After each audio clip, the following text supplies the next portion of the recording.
Assalamu alaikum. Today we are going to talk about chapter number 1 of 10th chemistry, and the name of the chapter is chemical equilibrium. And there are two topics which we are going to cover in this video, that is reversible reactions and dynamic equilibrium. And at the end of this lesson you will be able to understand that what is the difference between reversible and irreversible reactions, description about chemical equilibrium, and you would be able to describe the macroscopic characteristics of chemical reactions. And the most important topic of this chapter is you have to understand that what is the chemical reaction. So it is the process in which two or more substances react chemically and form one or more different substance. And the process in which two or more substances react would be called as reactants, which are present at the start of a chemical reaction, and products are the substances which are produced in this reaction. So you can take an example of sodium chloride, that is NaCl, in which we have sodium that reacts with chlorine and form sodium chloride. Similarly, hydrochloric acid, that is HCl, reacts with sodium hydroxide and form sodium chloride plus water as the products. So in both of these reactions we are able to have sodium chloride and sodium chloride again along with the water as product. So now comes to the main topic, that is reversible reaction. It is a type of reaction which always proceeds in the forward direction. Now what is the forward reaction? It is the type of reaction in which only reactants form the product from left to right. And backward reactions means products form reactants, and it can be represented as in the form of arrows. For example, you can see nitrogen plus hydrogen forms 2 moles of ammonia, and this reaction is very important because it is used in the many chemical industries. For example, contact process, that is used in the formation of sulfuric acid. Second one is Haber's process, which is the process of formation of ammonia. Now, what is the difference between reversible and irreversible reactions? So, reversible reaction, it is the reaction in which reactants react to form products, and products also can react together and to reform the original reactants. But in the case of irreversible reactions, the possibility is that only reactants are able to react and form the product. There is no vice versa happen because products are not able to form reactants anymore.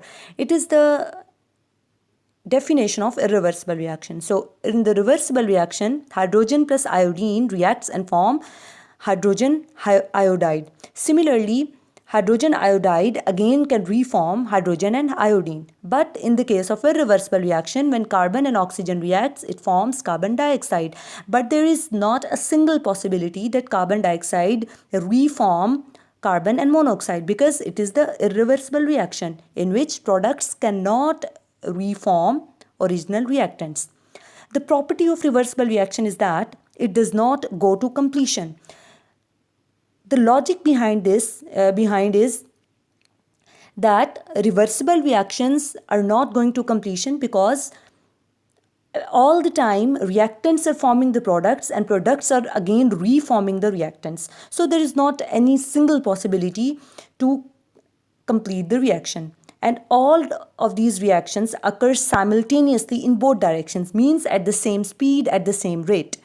And there are some point which occurs, which we call as equilibrium points, means when there are 50% reactants and 50% products are present if you are doing a reaction in a closed container.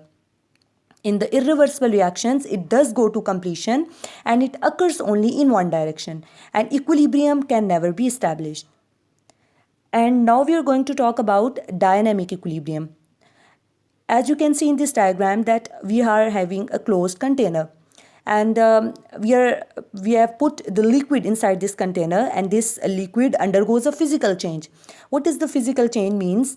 Some of the liquid evaporates and changes into the vapors, and then again vapors changes into the liquid, and that process would be called as condensation. And why it is happening? Because the molecules are continuously colliding with each other, and eventually what happens, the rate of evaporation equals the rate of condensation, means the amount of the liquid that is converted into the vapors would be equal to the amount of the vapor that has been converted into the liquid.